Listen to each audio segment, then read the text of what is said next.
Bonjour à tous, aujourd'hui je vous présente une BM série 4, une 420D, qui est coupée, qui est vachement sympathique.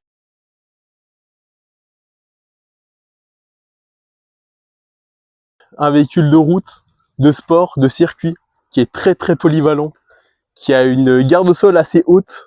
Excuse-moi, j'ai juste une petite question. Dis-moi. Est-ce que tu serais pas simplement en train de nous mentir niveau circuit? Comment ça? Explique-toi. Bah écoute, c'est un 420D quoi. Ben franchement ça marche assez bien. Je te jure ça marche assez bien. Combien de chevaux?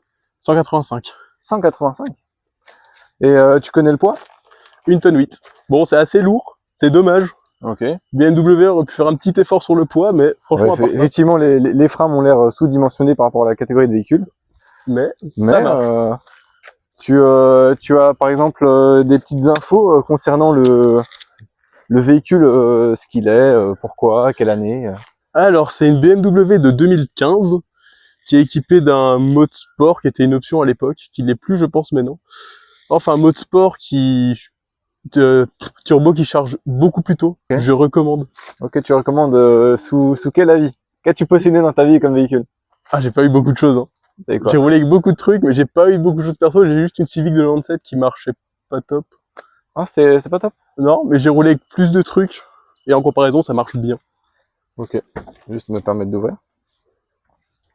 Ok, on voit le petit chien en option ou c'est pas en option? Non, t'inquiète, c'est une déco. Ok, c'est une déco. Voilà. Les sièges cuir, c'est d'origine? Les sièges cuir, c'est une option. C'est un pack cuir. Ok, donc c'est pas du tout le véhicule qui est par exemple en finition cuir. Non, c'est juste. C'est une option. C'est juste que le mec a pris l'option cuir. Une option cuir, voilà. D'autres options? D'autres options. Celle-ci, elle est dépourvue d'options. À part les sièges chauffants. Elle a les sièges chauffants? Elle a les sièges chauffants. Elle a la boîte Mecha 6. Elle a la boîte Mecha 6. Je ne sais pas si la boîte Mecha en 5 était disponible. Non, t'avais que les boîtes Mecha 6 ou boîtes automatiques. Bon, c'est très bien pour un diesel, c'est ce qu'il y a de... C'est large. C'est ce qu'il y a de mieux. C'est très souple et ça marche bien. C'est ce qu'il y a de mieux. Ça consomme rien. Je suis à 4 litres 6 100 plus ou moins. C'est vrai? Et si maintenant je dois un peu pousser, faire la course contre quelqu'un d'autre, je suis à 8-10 litres maximum. Moi, je connais beaucoup de personnes avec ce moteur-là. Je crois que c'est le N57. Non, le M57. Un des deux. Les connaisseurs me reprendront. On va ouvrir le capot pour montrer ce dit moteur. Ce magnifique... c'est quand même relativement propre, juste poussiéreux, parce que bon, la poussière nous envahit. Malheureusement.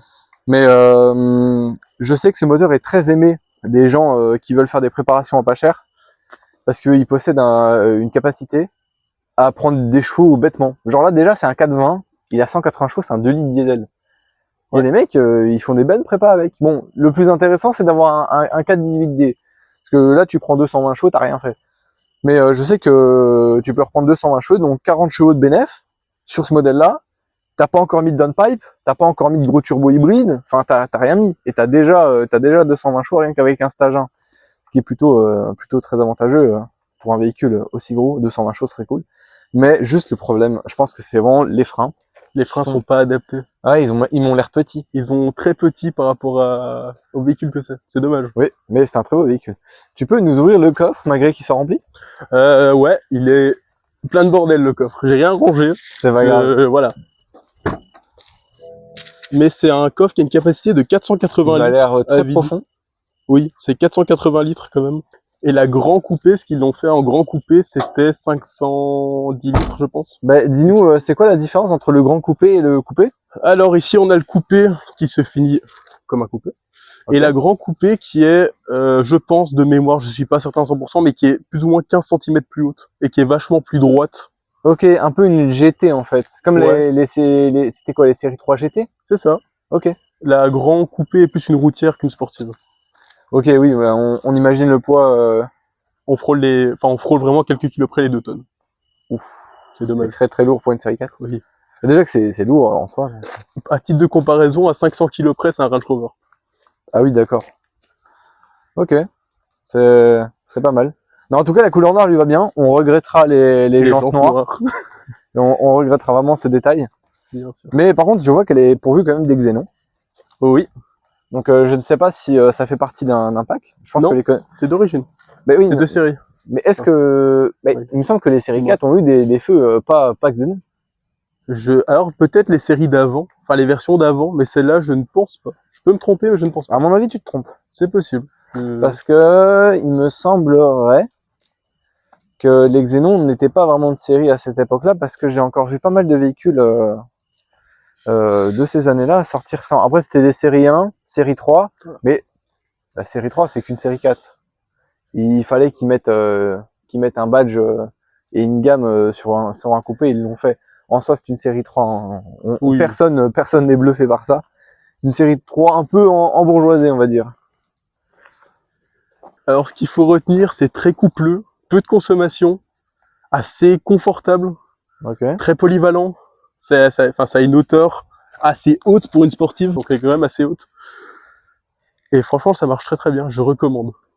Tu recommandes Ouais. Sous quel avis? Mais du coup, pour avoir roulé avec plusieurs véhicules de plusieurs marques différentes, je recommande celle-là Ouais. par rapport à son confort et sa consommation surtout. Ok. Le fait que ça consomme rien et que ça marche très bien. Ok. On retiendra ça. Consommation, performance Ouais. et agilité dans toute situation.